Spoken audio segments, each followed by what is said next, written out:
செம்மையாக கற்று அதில் நம்மையெல்லாம் ஈர்த்து பொம்மைகளை கூட ஆடை செய்கின்ற அம்மை செல்வி மாதவி அவர்கள் என்று சொன்னால் மிகையாக. தன்னுடைய சொல் வன்மையால் தன்மையுள்ள கருத்துக்களை எல்லாம் சொல்லி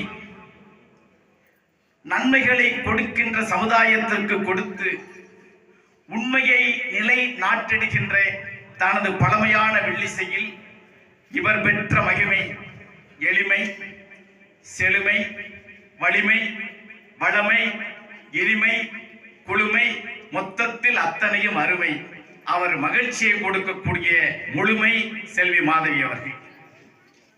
இவர் நாவிலிருந்து துள்ளி வருகின்ற பாட்டும் கதையும் வெள்ளியாய் ஒளிர்ந்து அந்த பாற்கடலிலே பள்ளி கொண்டிருக்கக்கூடிய பரந்தாமனையும் வள்ளியை மணந்த அந்த மணவாளனையும் மகிழ்ச்சியால் துள்ளச் செய்து அள்ளச் செய்து புல்லையும் பூக்க வைத்து கல்லையும் கரைய வைக்கக்கூடிய பாரிஜாதம் மாதவி அவர்கள் என்று சொன்னால் மிகையாகாது. முல்லைக்கு தேர் கொடுத்த பாரியை விட இவர் வாரி வழங்குகின்ற கதையும் பாட்டும் சமுதாயத்திற்கு இந்த உலகத்தினுடைய மக்களுக்கு கிடைத்த வசந்தம். அதனால் அவர் ஈர்க்கும் காந்தமாக நமக்கு சொந்தமாக இந்த மக்களுடைய பந்தமாக வந்திருக்கிறார் என்று சொன்னால் மிகையாகாது. நான் இதை சொல்ல வேண்டியது என்னுடைய பொறுப்பு. இன்னும் பேசினால் அது சிறப்பு.